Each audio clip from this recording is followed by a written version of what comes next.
units of integrated economic and political power, as is the case with Europe, Russia, China, or India.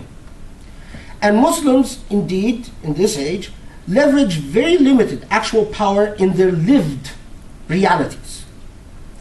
But according to the dogma of the modern world, wars of aggression and foreign occupation are no longer permitted.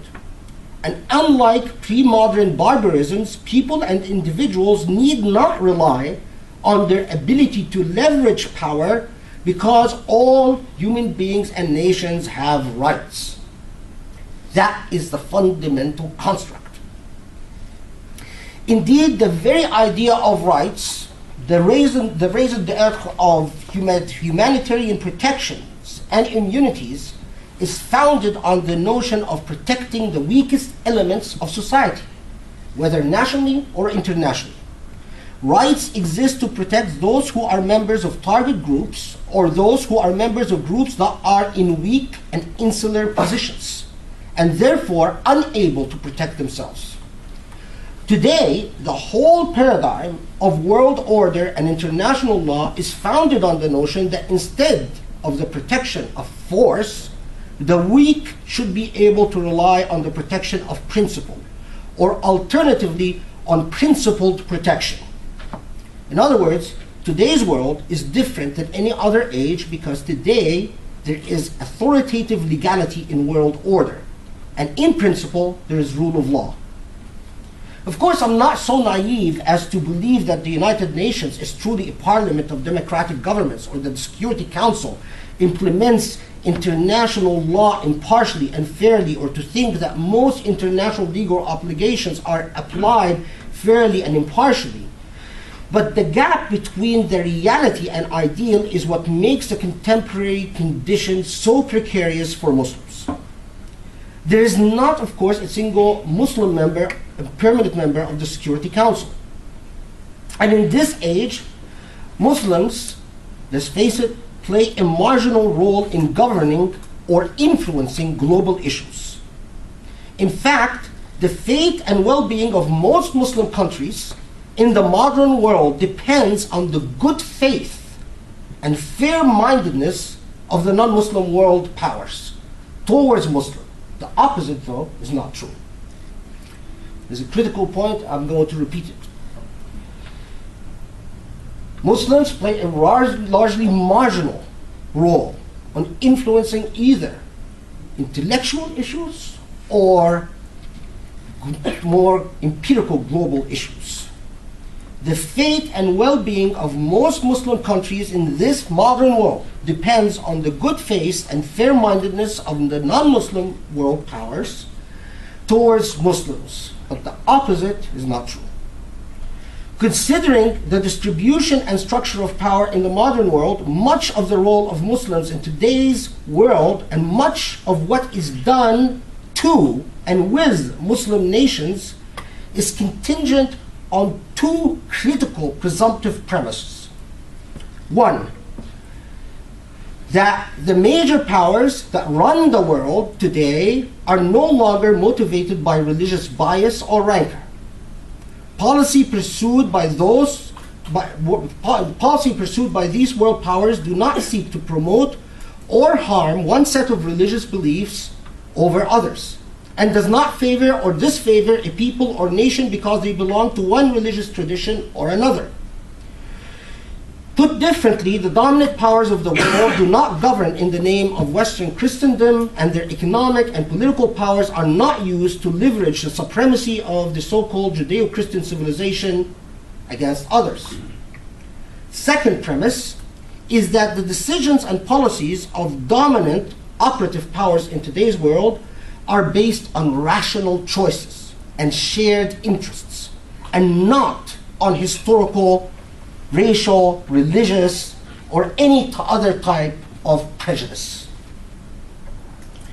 Among other things, these two presumptive principles fundamentally mean that religious wars are a thing of the past, or must be, and that, in principle, we must live in a rationally driven world. Of course, with aspirations of consciousness but a fundamentally rationally driven world. Without the fulfillment of these two premises, the reality becomes, however, that Muslims live in a world that they do not control, and even more so, in a world in which they do not have much power, and they also live in a world in which they are very likely to become the targets, and considering their practical limited power, victims of inherited and historical religious bigotries or bigoted policies, whether religious or racial or ethnic. Now, I think it is rather obvious that these two premises are not perfectly fulfilled, and indeed, they can never be perfectly fulfilled. World powers that have near hegemonic influence on today's world are not immune to the numerous subjectivities that normally affect decision makers. What is important, however, is not if these two premises are in fact fulfilled, but the extent to which they are fulfilled at any given time. Now, if, but how much? For example, the rule of law and world order in the modern age is premised on the assumption of the illegitimacy and wrongfulness of racially biased policies. But no one would seriously suggest that racism, wittingly or unwittingly, does not affect the subjectivity of policymakers. This, however, is one of the reasons that Islamophobia and Islam hating, to me, is emblematic of the foundational failures of the modern age. Policies that target or profile Muslims as a group, or that speak of the dangers of a Muslim cultural invasion of Europe, or that legitimate the denouncement and deprecation of the Islamic faith, very much like the institutions and logic of apartheid itself, undermine the fundamental structure of legitimacy built in this modern world. In this regard, there is every reason to be very concerned about the trendy Islam-hating movement. Policies that are founded on the presumed inherent dangers of Islamic theology or law, or policymakers who effectively legitimate religious bigotry by seeking the expert, quote-unquote, counsel of professional Islam haters, do nothing less than undermine the very logic that provides structure and authoritativeness to order in this age. I emphasize that the problem is not the existence of discrete and surreptitious religious bigotry. That will always exist. The problem is the fact that this religious bigotry becomes rationalized and legitimated. It is cleansed of all sense of shame or fault, and then stated as a normative value. The truth that needs to be exposed or uncovered to the world, so to speak. Here, the evidence on the ground is shocking, deeply troubling, and very disheartening. For example, since 2002, thousands of books in the United States and Europe spewed sheer hateful venom against Islamic theology, law, and history. Many of these pseudo-intellectualized displays of bigotry became massive bestsellers in Western countries. The writers of these hate-filled tracts were endowed with star status in the West, as they consistently appeared as authoritative voices on everything Muslim in the media, and were integrated into positions of authority by being given various institutional roles, either as advisors to governments, members of government, or references for specialized agencies within governments. Part of the very widespread phenomena of religious bigotry was the opportunistic and parasitical celebration and promotion of so-called native informants. People who fit the Muslim ethnic and cultural profile claimed either that they are Muslim or used to be Muslim, and above all, were willing and are willing to perform the dramatic role of the archetypal Muslim who gazes in the mirror only to discover his own or her own hideous ugliness. Contrasted, of course, in the narrative of the native informant, contrasted, of course, to the beauty of the non-Muslim other. And then, overcome by tragic destiny, he or she plunges in cathartic self-flagellation, or more precisely, Islam flagellation, which comes to the entirely predictable realization that all the ugliness in the mirror, after all, is Islam's fault.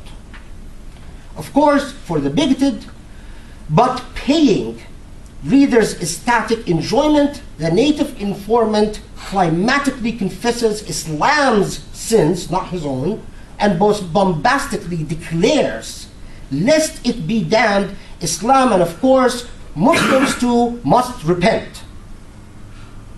The classic and also the most indulgently obnoxious examples of this pornographically oriented exploitation of non-religiosity, or perhaps even anti-religiosity, are the money-racking books of Hershey Ali and Irshad Manji. What fuels the Islam-hating industry in the West is that many sincerely believe that they are reacting rationally to a cultural, political, and militaristic threat. But it is important to remember that every social movement that has demonized a fear and hated the other has constructed its hate narrative as an unpleasant but necessarily defensive response to a perceived threat, whether it is real or imagined. The very nature of bigotry and prejudice is that they are paranoid reconstructions of reality, not entire fantasies. They grossly exaggerate truth, but a version of truth. So, for instance, bigots do not imagine that Muslim terrorists they do not imagine that Muslim terrorists exist. They do exist, but they imagine that terrorism is the prevailing reality of Islam, and there is a huge difference. What is troubling to me in this dynamic is a powerful indication, or let's say worry, more than a worry, agony, that the West, which led the world into modernity, has been unable to overcome its own historically rooted religious prejudices and cultural bigotries. Islam hating and Islamophobia are among the few remaining sanitized and legitimate social pathologies in the West. Not because bigotry against Islam and Muslims is practiced or tolerated, but because it is affirmatively honored and even glorified as part of the analytical discipline of national security and national interest. In some regards, Islam hating and Islamophobia is fairly unremarkable because, like all prejudices, it is rationalized from a defensive posture, and it thrives in a fertile ground of misinformation and ignorance. But what is remarkable about this particular form of prejudice and bigotry is that despite its deep roots in history, although it was exploited in the past to rationalize and incite numerous acts of aggression and violence, and although it continues to do so today, there is remarkable resistance in the West to acknowledging its existence. Resistance in the West to acknowledging its existence, or to coming to terms with the crimes committed because of it, leave alone to attempt to atone for its consequences. A person who openly advocates racism, for instance, or anti-Semitism, will be quite rightly seen as a pariah and as an outlier to mainstream society. No mainstream publisher or media outlet, quite rightly, would should broadcast speech that is openly racist or anti-Semitic. And not because these ills do not exist, they do exist, but there are social processes that shame, ostracize, and hold accountable those who blatantly indulge in these social pathologies. The same is not true, however, for those Islam or those Muslim self-haters, either Islam haters or Muslim self-haters. Well, actually, they're not self-haters, they're haters of Islam because they look in the mirror and they see the ugliness of Islam instead of the ugliness of their own selves.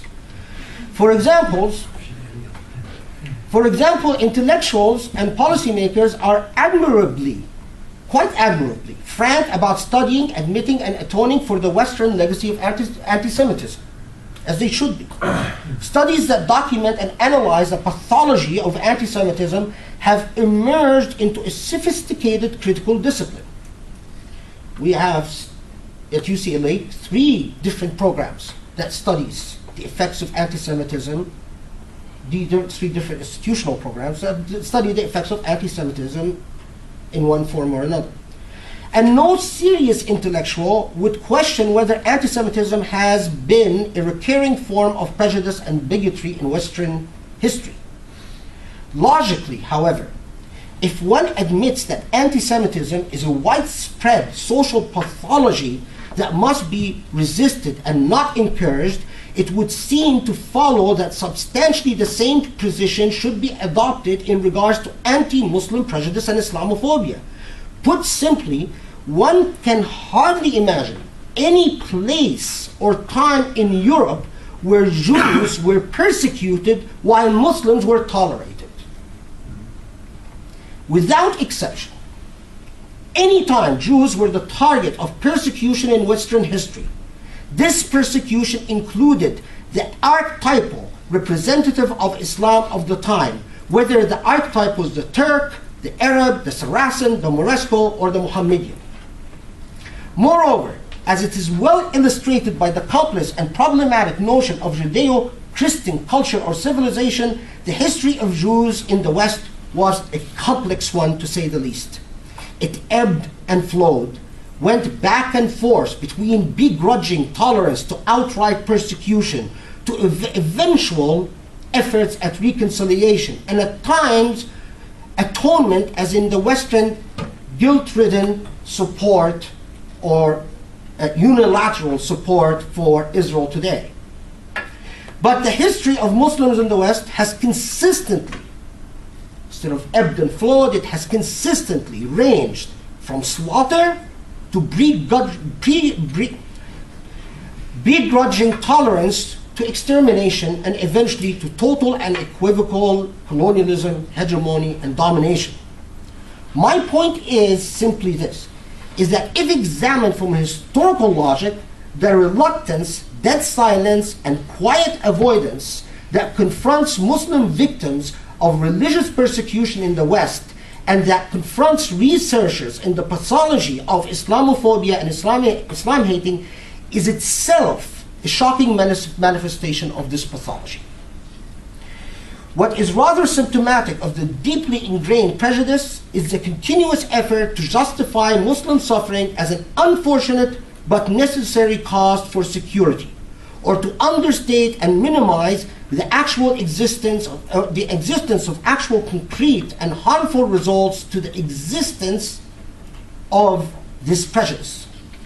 An example of this is the insistence on part of some that the use of torture against Muslims in Afghanistan, Iraq, and elsewhere, especially prevalent in the US and elsewhere, is not linked to deeply rooted prejudices as to the ego, pride, sexuality, religiosity, and body of a Muslim or man or woman, but is simply a policy decision and a policy choice informed by national interest. Hardwash. Another common tactic is that is actually symptomatic of the deep entrenchment of this problem, is to admit that anti-Muslim prejudice exists, but to minimize it as a passing condition instead of as a social pathology with a stubbornly persistent history, or to dilute its particularity and distinctiveness by dismissively equating it to all other forms of prejudices and biases against minorities, that in due time will just evaporate. The relatively muted response of the intelligentsia in the West at the widespread occurrence of civil rights violations against Muslims, particularly in the United States, but also in Europe, and also in reaction to the documented humanitarian violations and war crimes inflicted upon those who are Muslim in several countries and contexts in the name of a war on terror, is again a strong indication of the desensitization and suppressed consciousness of the West towards the presence and wrongfulness of anti-Muslim prejudices. Sadly, the West has managed to confront many of the demons of its history, but its fear of Muslims and hate of Islam is one demon that has proven too powerful to confront and exercise thus far. The one thing that the so-called war on terror has shown is the fragility of the Western ego when it comes to Islam. The war on terror, one hopes that it is now clear that it's been largely shaped or largely influenced by inordinately influenced by antithesis to visions of Islamic cultures, or what I call the Muslim archetype. As the terrorist attacks of 2001 in the United States demonstrated, it's truly remarkable how quickly so many intellectuals and policymakers were willing to abandon the arduous human labor that took human beings through 2 world wars and that painfully created the structure of legitimacy in the world in the 21st century, only to revert back to the dichotomous paradigms of the good versus evil, the forces of light against the forces of darkness, the knights of Christendom versus infidel barbarians, the clash of civilizations, and ultimately the satanic religion that is out to haunt the world with demonic forces. The fragility of the Western ego towards Islam leaves one wondering if murderous terrorist attacks can generate such a powerfully effective and lucrative hate culture in the enlightened West. What would centuries of colonization, occupation, and brutalization produce in the Muslim world? But however, it seems to me that this is the wrong kind of question. Or at least, perhaps it is not the wrong kind of question, it is a dangerous question. Taken from the perspective of a Quranic perspective, one injustice cannot justify another. In the same way that no amount of terrorism committed by people who affiliate themselves with Islamic faith may possibly justify religious prejudice and bigotry. No amount of persecution or oppression may excuse or justify the harming or terrorizing of civilians in order to protest an injustice. I believe that the most rudimentary and basic moral order would recognize that if injustice is reciprocated by further injustice, we do not somehow miraculously end up with a just situation or with justice achieved. We end up with total injustice. But this itself points to a quintessential affinity between all acts of terrorism, no matter the trappings. The ugliness remains the same. Whether terrorism is committed by a particular group holding a person hostage in order to win certain concessions, or by an army holding a whole population hostage in order to force submission to its will, the moral quality of the act is the same.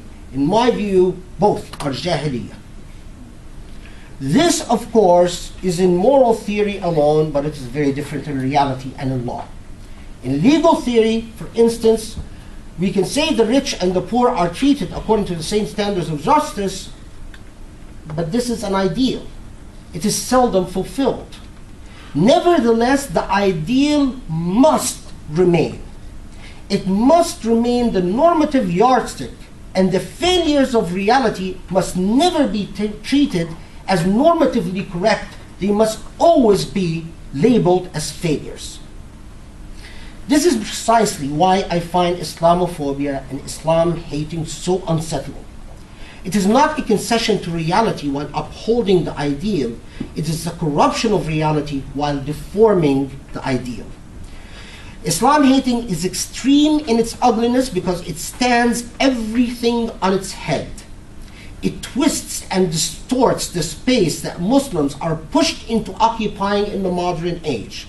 It is allowed to persist in the whole, if it is allowed to persist in the whole Muslim experience, since colonialism becomes nothing but a deceptive fantasy. This prejudice does not only mean the failure of the ideals upon which modernity was built and a regression to the exploitatively religious wars of the religious invasions, whether crusades, counter-crusades, etc., but worst of all, it means that religion will be denied the role of the medicinal healer to the Jahiliyyah suffered by human beings in modernity. Among its endlessly circular and incoherently inconsistent long list of wrongs, Islamophobia rationalizes the continued victimization of disempowered people by dreaming up conspiracy theories in which the offenders pretend to be the victims. It claims that because Muslims are plagued by paranoid conspiracy theories, Muslims have a weak grasp of reality, but simultaneously, Islamophobes imagine every Muslim was opposed to be a co-conspirator in a massive plot for world domination, or in other words, the scenario of the stealth Islamist. Islamophobes smugly declare that Muslims do not have cultural commitments to human rights and self-servingly announce that any commitment to human rights, but at the same time, rather self-servingly announce that any commitment to human rights by a Muslim culture or a Muslim intellectual is not authentic and therefore insincere. By the same logic, the Sharia is denounced as fundamentally inconsistent with human rights, but at the same time, any jurisprudential doctrine that is made consistent with human rights is declared to be inauthentic or cannot be authentic part of Sharia. This circular logic goes on and on and on. Islamophobia perpetuates violence and many abuses against Muslims by claiming that Muslims are not really victims, but because Muslims are inherently violent. It reaffirms its lies by accusing every challenge to its hate-filled view of Muslims to be a lie in itself. It justifies a disproportionate and indiscriminate slaughter of Muslims as moral and just, while contentedly claiming that Muslims lack a just war tradition. Islamophobes will preach hate against Islam because, by definition, Islam only teaches hate. Islamophobes will gloat about how they belong to cultures that cherish the idea of liberty, but as a matter of course will denounce any Muslim movement that claims a right to self-determination or that demands a right to live free of foreign occupation. Islamophobes will accuse Muslims of despotism and of being incapable of practicing democracy, but at the same time they will seek to exclude every Islamically oriented political movement from participation in democratic governance. Similarly, Islamophobes will vigilantly support the right of Christian parties or Christian organizations to be actively engaged in the political field, and will defend Jewish religious parties calling for the application of Jewish law as a necessary part of Jewish identity in Israel as a necessary exercise of democracy, but any Islamic counterpart is seen as a danger to human order. Islamophobes pretend to honor the right to freedom of belief, but spew nothing but venom at those who believe in Islam as their own spiritual and moral system of guidance. I could go on and on. Perhaps it's all summed up in a very simple point. Under the guise of freedom of speech, Wilders tells us we must ban the Quran. Now that's interesting. Freedom of speech to ban the Quran. Now, it wasn't that long ago that not too far away from here, in Spain, in Granada, we all got in a square, the people got in a public square, and under the same logic of unity of faith, and one under God, unified by faith and culture, that the 5,000 copies of the